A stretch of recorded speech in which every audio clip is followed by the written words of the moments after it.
आप सभी को मेरा प्यार भरा नमस्ते। मैं माया कुमार आपका स्वागत करती हूँ देवभूमि उत्तराखंड के सुंदर पहाड़ों से। तो दोस्तों, कैसे हैं आप सब? आई होप कि आप सब अच्छे होंगे। हम भी एकदम अच्छे हैं। आज मेरी ब्लॉगिंग की स्टार्टिंग हो रही है सुबह के 8:30 बजे से। और आज आप एक नया लोकेशन देख रहे होंगे। आज मैं, जैसे कि आप लोगों को पता है कि मैं शादी में गई हूँ रैथल, तो आपको रैथल के नज़ारे में दिखाऊंगी। और मौसम की बात की जाए तो मौसम बहुत अच्छा हो रखा है, बहुत अच्छी धूप निकल रखी है। ये देखिए, हमारी दीदी जी से मिलिए। और दीदी सुबह सुबह नाश्ता बनाने लग गई, पूरी बना रही हैं। और मेरे लिए ये रखा है घी और पूरी चाय। सुबह ही उठ गए थे दीदी, भक्ति भावना वाली बहुत है, पूजा पाठ करके। ये किचन है उनका, पहाड़ी किचन। और दीदी का मायका भी इधर ही है, जो हमारी बड़ी सासू जी हैं, या तो सासू जी लोग दो बहनें हैं। तो बड़ी दीदी हैं जो सासू जी की, उनकी बेटी है, हमारी जेठौ जी लगते हैं, वैसे हम दीदी बोलते हैं। और इधर ही तरफ है मायका भी उनका, यानी कि बड़ी सासू जी हमारे इसी घाटी में रहते हैं, पाला। और अब नाश्ता करते हैं, क्योंकि सुबह ही सुबह बना दिया दीदी ने गरम गरम पूरी। और देखो इतना सारा घी रख दिया है, ये देखो। सुबह सुबह मन ही नहीं करता है, दीदी ने बना लिया तो खाना ही पड़ेगा। और भैया चले गए हैं खच्चरों के साथ, तो फिर मिलते हैं आपको। हाँ, और दीदी की बेटी की शादी भी है अब 24-25 तारीख को। तो उनके आजकल बिजी हो रखे हैं, बहुत सामान वामान होता है शादी के घर में, तो कर रहे हैं अपना काम धंधा। और बच्चे सब बाजार हैं। और बेटियों की शादी होगी दीदी की, एक बेटी रह की जिसकी शादी है, और एक बेटा है जो कि मार्केट में ही है आजकल। घर में बस दोनों जने रहते हैं, दीदी और भैया। सारा घर का काम भी संभालते हैं, गाय भैंसों का भी सब चीज़ करते हैं। ये देखिए, दीदी ने मेरे को स्पेशल कांसे की थाली में दे रखा है ये। यहाँ मेहमानों को कांसे की थाली में ही दिया जाता है, पर मैं मेहमान नहीं हूँ, पर दीदी ने दे रखा है, ये देखो। पूजा पाठ करते हैं यही थाली से, और मेहमानों को इसी थाली में दिया जाता है। कांसे की थाली। तो नाश्ता मेरा हो गया है, दीदी ने सुबह बना लिया था नाश्ता। और दीदी अभी गाय पिलाने के लिए गई हैं, और मैं तैयार हो रही थी। मैं तैयार हो गई हूँ और शादी में जाने के लिए। तो रात को जयमाला वगैरह हुई, माला वाला पड़ी, उसके बाद डांस वांस किया बारातियों ने। और फिर 1-1:30 बजे करीबन सो गए थे सब। तो अभी फेरे वेरे हो रहे हैं, पता नहीं हो गए होंगे चाहे, पता नहीं। 7 बजे का यहाँ देवता देता है, रहने गई हैं, तो आ जाएंगी दीदी तब तक। और तब जाते हैं ऊपर, ले चलती हूँ मैं, क्योंकि फिर बारात जाने वाली भी होगी, दूर जाना है बारात में। तो दिखाते हैं, अगर फेरे नहीं हुए होंगे तो शूट करके आपको भी दिखाऊंगी मैं। और अगर हो गए होंगे तो बारात की जितना वीडियो शूट हो पाएगी तो उतना मैं आपको दिखाऊंगी। एक तो कॉपीराइट का इशू आ जा रहा है, क्योंकि डीजे लग रखा है, तो थोड़ा कॉपीराइट का इशू हो जा रहा है, तो वीडियो बनाने में थोड़ा दिक्कत हो रही है। तो देखते हैं कि जितना हो पाएगा तो दिखाऊंगी। और रैथल बहुत अच्छा गांव है, और पर्यटन गांव भी है ये, तो दिखाऊंगी मैं आपको रैथल गांव के नज़ारे। क्योंकि बारात चली जाएगी तो कुछ टाइम बाद जाएंगे हम, यानी कि 1-2 बजे तक जाएंगे शायद। क्योंकि भैया से पूछूंगी मैं अभी दीदी लोगों से, दीदी लोग बोल रहे थे कि साथ ही जाएंगे करके। नहीं तो मेरा प्लान था, अगर दीदी लोग आज यहीं रुकते हैं तब मैं बारात के साथ निकलूँगी मतलब गंगोरी तक। और अगर बाद में जाएंगे तो हम मैं वीडियो शूट करूँगी रैथल के गाँव की। और यहाँ बहुत अच्छे होम स्टे बन रखे हैं, बहुत अच्छा, बहुत ही सुंदर गाँव है। पर्यटन गाँव तो है ही है, बहुत सुंदर नज़ारे यहाँ के हैं, और बहुत ऐसी चीज़ें हैं यहाँ देखने लायक। तो अगर टाइम मिलेगा तो मैं जाऊंगी और आपको भी दिखाऊंगी। क्योंकि मैं दूसरे टाइम आ रही हूँ। एक बार यही दीदी की बड़ी वाली बेटी की शादी में आई थी मैं, अपनी भांजी की शादी में। तो उस समय भी ऐसे आया, हम मेहंदी के दिन आए, तो शादी में ही रहे बिजी, मैंने देखा नहीं था ढंग से। लेकिन आज कोशिश करूँगी कि मैं अच्छे से मैं भी देखूँगी और आप लोगों को भी दिखाऊँगी। तो चलते हैं अब ऊपर, क्योंकि दीदी लोगों का वहाँ से फ़ोन भी आ रहा है कि आ जाओ करके ऊपर। तो निकलते हैं। ठंडा तो यहाँ बहुत हो रहा है, 2-2 स्वेटर भी पहन रखी है, फिर जैकेट पहन रखी है, और फिर भी ठंडा ही लग रहा है। बहुत, क्योंकि यहाँ ठंडा पहले ही है, वैसे ठंडा है ये, क्योंकि सामने में पहाड़ियाँ हैं और टॉप में है ये गांव, तो ठंडा तो होता ही है यहाँ। वो तो इस बार बारिश नहीं हुई, नहीं तो बारिश होती तो बिल्कुल बहुत बुरे हाल थे। तो चलते हैं अब ऊपर और आपको भी ले चलते हैं, दिखाते हैं। तो फाइनली हम आ गए हैं जहाँ पे शादी हो रही है, यानी कि फेरे हो रहे हैं। फेरे अभी हुए नहीं, होने लग गए, तो जाते हैं वहीं पे दीदी और मैं। ये देखिए यहाँ का अनोखा रिवाज, 2-3 फेरों के बाद दुल्हन को बैठा दिया जाता है और फिर बोलते हैं कि पैसे दो। अब 5100 रुपये मांग रहे हैं दूल्हे पक्ष से, नहीं तो फेरे रोक दिए गए हैं अभी। तो ये दुल्हन की फ्रेंड्स मांगते हैं तो बिल्कुल नहीं मान रहे हैं। वर पक्ष और कन्या पक्ष में बहस हो रही है। ये उनके हिसाब से पैसे नहीं दे रहे हैं तो बिल्कुल नहीं मान रहे हैं ये लड़कियां, और फेरे इन्होंने रोक दिए। तो देखते हैं कि पूरे देते हैं कि नहीं देते हैं। ये देखिए लिफाफा दे रहे हैं, लेकिन ये लोग गिन नहीं रहे। इनको पता है कि उतने पैसे नहीं है करके, तो बिल्कुल नहीं मान रहे हैं। ये अनोखा रिवाज यहाँ का।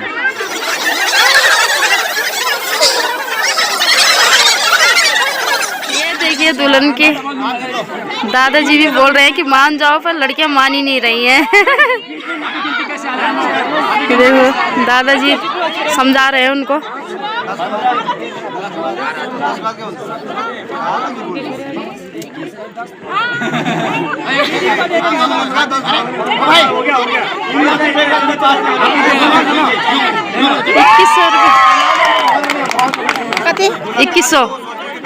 ₹2100 11 रुपये दिए और चलो मान गए। बड़ी मशक्कत के बाद मान गए। और ये पैसे जबकि दूल्हा दुल्हन के ही होते हैं, दुल्हन के होते हैं ये।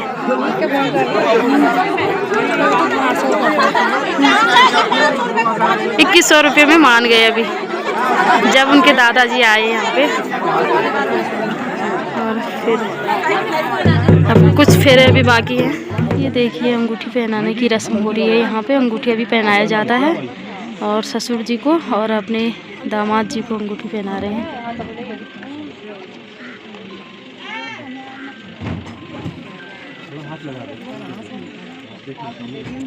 ये हैं वो दीदी भैया लोग जिनकी बेटी की शादी है, और ये पीछे उनके दादाजी हैं, यानी कि दीदी की ससुर।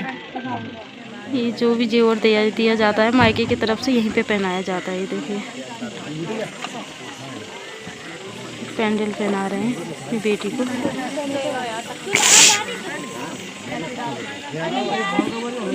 और ये देखिए ये अपने समधी को अंगूठी पहनाया जा रही है यहाँ पे। ये देखो, यानी कि दुल्हन के ससुर जी को अंगूठी पहना रहे हैं।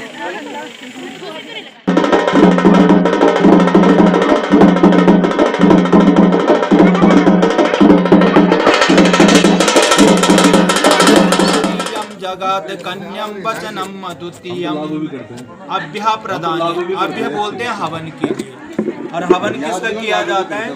देवताओं का हवन किया जाता है। तो देवताओं के हवन में मुझे साथ में बिठाना होगा, लेकिन पूजा अनुष्ठान हवन इसमें मुझे आपको अपने दाहिने अंग में बिठाना होगा।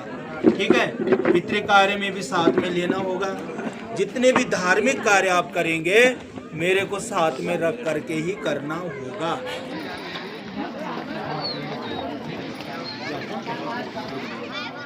उत्तमं श्रेष्ठा सिंदूरं शिरवंदिता।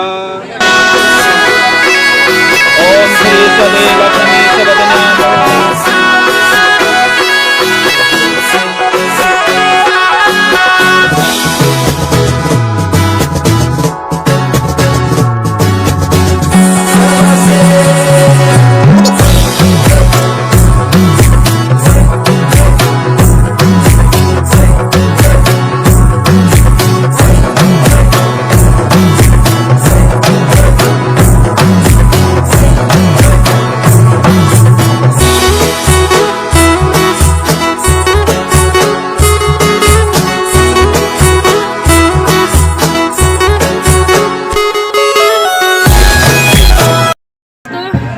शादी की सारी रस्में हो गई हैं कंप्लीट, और फ़ोटोशूट हो रहा था अभी तक, फ़ोटोशूट भी हो गया है। और अब विदाई का टाइम आ गया है, और जो कि ये पल बहुत भावुक होता है माँ बाप के लिए और एक दुल्हन के लिए। तो आपको भी ले चलते हैं और विदाई होने वाली है अब, तो आपको भी दिखाते हैं ये भावुक वाला पल। तो चलते हैं उधर ही, आप सब चले गए, हम भी चलते हैं।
और ये पल ना बहुत इमोशनल होता है, सभी के लिए होता है और बहुत गंदा लग रहा था। तो अभी वो पहले मंदिर के दर्शन करने जाएंगे, मतलब यहाँ से तो विदाई हो गई, तो नीचे मंदिर है, मंदिर से फिर नीचे गाड़ी में बैठेंगे। तो हम भी आ गए हैं इधर अभी घर पे, तो अब हम भी नाश्ता वास्ता करते हैं और फिर हम भी घर जाने की तैयारी करेंगे। आज दीदी लोग, भैया लोग, कान्हा लोग, हम सब साथ में जाएंगे और देखते हैं अब कितना टाइम लगता है।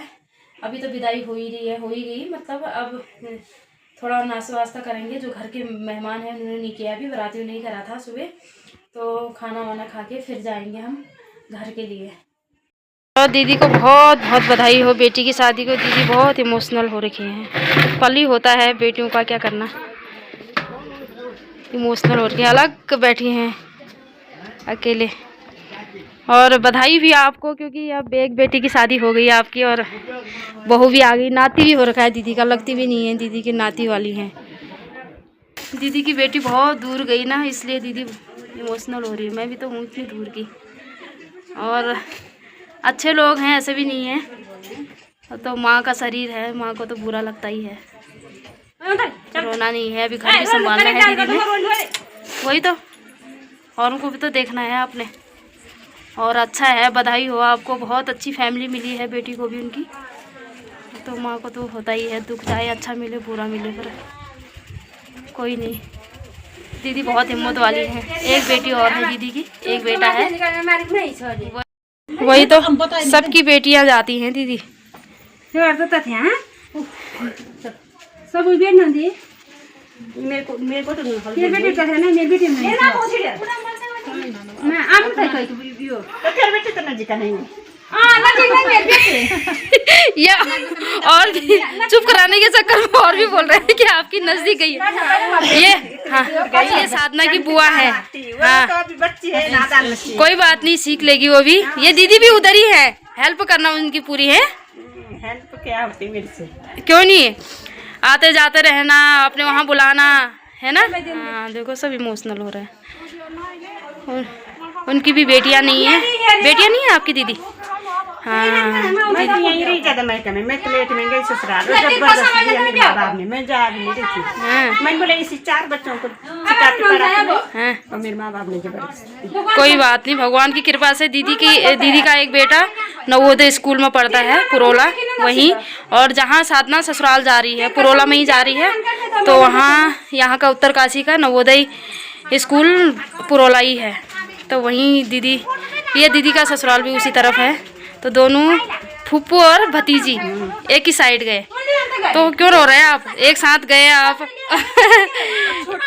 एक बुआ ये है साधना की, ये देखो ये छोटी वाली बुआ। और ये साधना की भाभी है, दीदी की बहू है।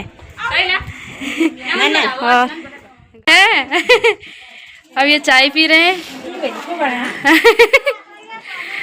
अच्छा, और देखो चाय दे रहे हैं बेचारे, सब मेहनत करते हैं पहाड़ों में, अपने आप ही लोग बहुत खातिरदारी करते हैं।